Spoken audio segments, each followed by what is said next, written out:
आत्मा को, मनुष्य आत्मा को दुख देना या किसी प्राणी मात्र को भी दुख देना, ऐसा कर्म करना कि किसी प्राणी मात्र को भी दुख देना, उसको पाप कहते हैं। कि जैसे किसी को दुख देकर या झूठ बोलकर उसको चीट करके पैसा लेना, पैसा कमाई करना, या जब जरूरत की हेल्प हो और आप हेल्प कर सकते हो किसी मनुष्य आत्माओं को, तो भी कभी हेल्प ना कर सको, वो भी एक पाप है। ठीक है, समझ में आए? तो पाप की डेफिनेशन, अगर बेहद की बहुत बड़ी पाप की डेफिनेशन तो सब जानते हैं कि दूसरों को दुख देकर, जो दुख देना माना एक पाप है, क्योंकि नेगेटिव रिकॉर्ड हो जाता है आत्मा के अंदर। ठीक है, आत्मा के अंदर जो कारण शरीर है ना, कारण शरीर में ये कोई भी कर्म रिकॉर्ड हो जाता है।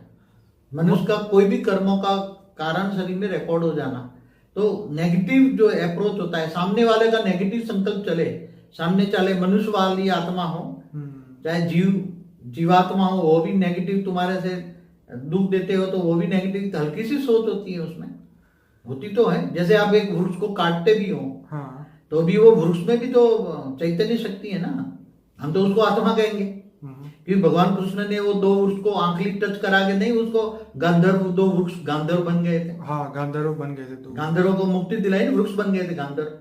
तो गांधर्व तो दूसरे लोक में लेते हैं, मनुष्य भी हाई क्वालिटी है वो तो गांधर्व। तो किसी के श्राप मत जाते थे तो वृक्ष बन जाते थे।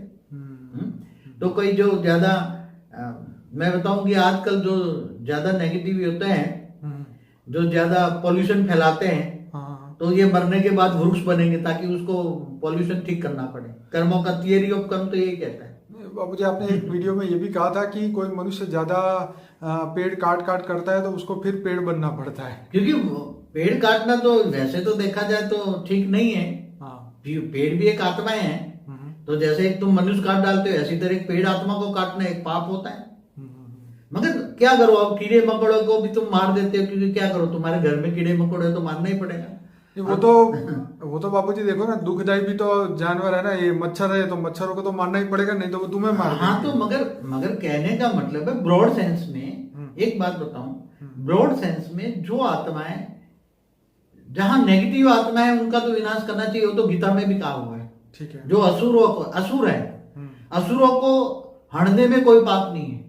हड़ना माना मौत के घाट उतार देना, वो कोई पाप नहीं है, ऐसा गीता में भगवान कृष्ण ने कहा है। मुझे ये भी कहा है कि कर्तव्य पालन करते समय अगर तुम्हें किसी की मृत्यु भी करनी पड़े तो वो पाप नहीं होगा। जैसे बॉर्डर पे सैनिक मारते हैं हाँ, मगर जैसे कोई, वो तो उसका धर्म है ना। हाँ, अपने देश की रक्षा करना उसका धर्म है, तो हाँ, हजारों को मार दे, कोई बात नहीं।